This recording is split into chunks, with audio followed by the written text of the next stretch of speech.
Good morning, class. Before we start our lesson, may I request everyone to please stand and put ourselves in the presence of God. Let us pray. Dear Lord, thank you for this wonderful day and forgive us another opportunity to learn. Guide us as we study today and open our minds to understand the lesson and help us use our knowledge wisely, and may all we learn today give glory to you. Amen. So, let me give you a sentence. My heart jumped when I saw the exam. Class, do you think the heart jumped out of our body? Of course not. But we understand what the sentence means, right? That is because the sentence says using figurative language. So for today, our lesson is all about figurative language. So by the end of this lesson, you should be able to identify the different types of figurative language. Number 2 is to interpret the meaning of figurative expressions. And number 3 is to construct sentences appropriate in figurative language. So first, what is figurative language? So when we say figurative language, it's a deeper meaning, imagery, or emotion. So figurative language is a way of using words that goes beyond their literal meaning to make ideas more vivid, expressive, and interesting. So in simple terms, class, figurative language help us paint pictures with words. So the first type is simile.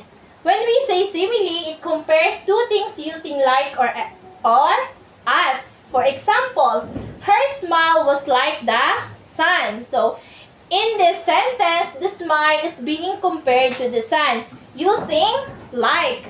So, this helps us imagine how bright or warm her smile is. You understand po?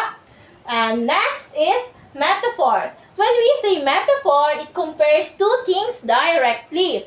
For example, time is a thief. So, time is not really a thief, but this sentence means that time takes away moment from our lives without us noticing.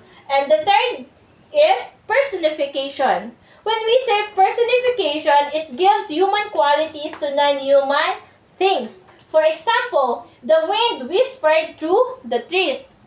Here, the wind described as whispering, which is something human do. And the next is hyperbole. When we say hyperbole, this is an extreme exaggeration. For example, I've told you 1,000,000 times. Of course, the speaker did not say it 1,000,000 times. It only means that it's said many times. Do you understand? And next is the alliteration. When we say alliteration, it is a repetition of initial sounds. For example, Peter Piper picked a pea. So, these words is, you can hear that letter P is repeated at the beginning of the words. And lastly is onomatopoeia. When we say onomatopoeia, words that imitate sounds. For example, buzz, bang, the. So, these words sounds like the noise they describe. So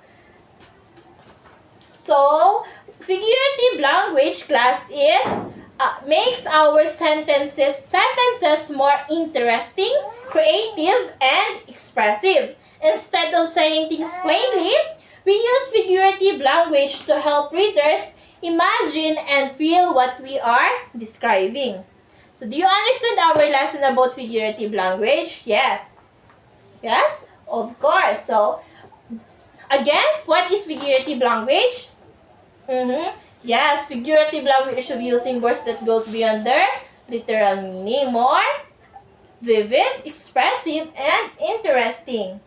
So today, do you have any questions about our lessons? Oh, if there is none, thank you for listening and participating. Good job, class.